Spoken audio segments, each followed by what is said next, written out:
The first time I noticed him, it was a chilly autumn evening. I was on my usual route home, the one that cuts through a small park nestled in the heart of the city.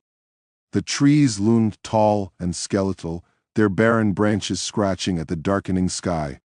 A faint rustle of leaves followed me, though there was no wind. At first, I chalked it up to paranoia. It's easy to feel watched when you're alone, with nothing but the crunch of your own footsteps for company. But then, there he was, a man standing perfectly still under a lamppost just a few yards ahead. His silhouette was unnaturally rigid, his face obscured by the shadows. The glow from the streetlight seemed to dim around him, like it recoiled from his presence. I hesitated. Should I turn back? No, I told myself. That's ridiculous. He's probably just a guy waiting for someone. But as I walked past, his head turned ever so slightly, tracking my movements. My skin prickled, and I quickened my pace, not daring to look back until I was safely home. That night, I told myself it was nothing. Just a stranger. But deep down, I couldn't shake the feeling that something about him was off. Something about the way he moved, or didn't move, felt wrong, like he didn't belong in the world as I knew it. The second time I saw him, it was in broad daylight. I was at the coffee shop near my office, sipping on an overpriced latte and scrolling mindlessly through my phone. When I glanced out the window, there he was, standing across the street, watching me. I froze. He looked exactly the same as before, the same dark coat, the same stillness that seemed too absolute to be human. His face, partially obscured by the hood of his coat, was pale, so pale it almost seemed translucent. My breath caught in my throat as our eyes met, or at least I think they did. His gaze felt like a weight pressing down on me, though I couldn't discern his features clearly enough to be sure he even had eyes. I shoved my phone into my bag and bolted out of the shop, determined to confront him, to demand to know why he was following me. But when I reached the spot where he had stood, he was gone. The street was bustling with people, yet it felt eerily silent, as though the world had briefly held its breath. Over the next few days, I saw him everywhere.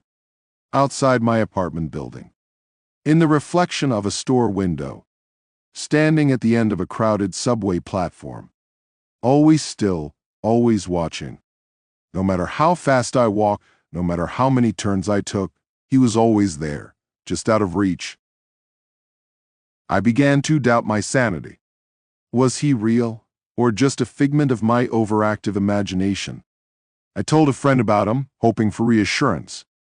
She laughed it off, suggesting I'd been watching too many true crime documentaries. You need to relax, she said. Take a break, get some sleep.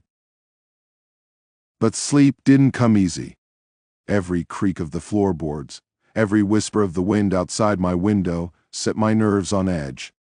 I started locking every door, every window, double-checking them before bed. And yet, I could still feel him.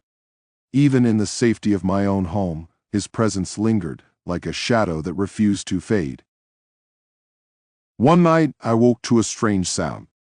It was faint, almost imperceptible, but it was there. A soft tapping like fingernails against glass. My heart pounded as I reached for my phone, its feeble light illuminating the darkness. The tapping grew louder, more insistent. It was coming from the window. Summoning every ounce of courage I had, I crept toward it. The curtains fluttered slightly, though the air was still. With trembling hands, I pulled them aside, and there he was. His face was pressed against the glass, his pale skin stretched taut over angular bones. His eyes, or the dark voids where his eyes should have been, stared unblinkingly at me. His lips moved, forming words I couldn't hear. And then, as suddenly as he appeared, he was gone. The tapping stopped, and the night fell silent once more. I couldn't stay in the apartment after that. I packed a bag and fled to a motel on the edge of town, hoping to escape him. But he followed. Of course he followed. At the motel, I tried researching him, desperate for answers. Who was he? Why was he haunting me? I found nothing. No stories of similar encounters, no folklore that matched his description.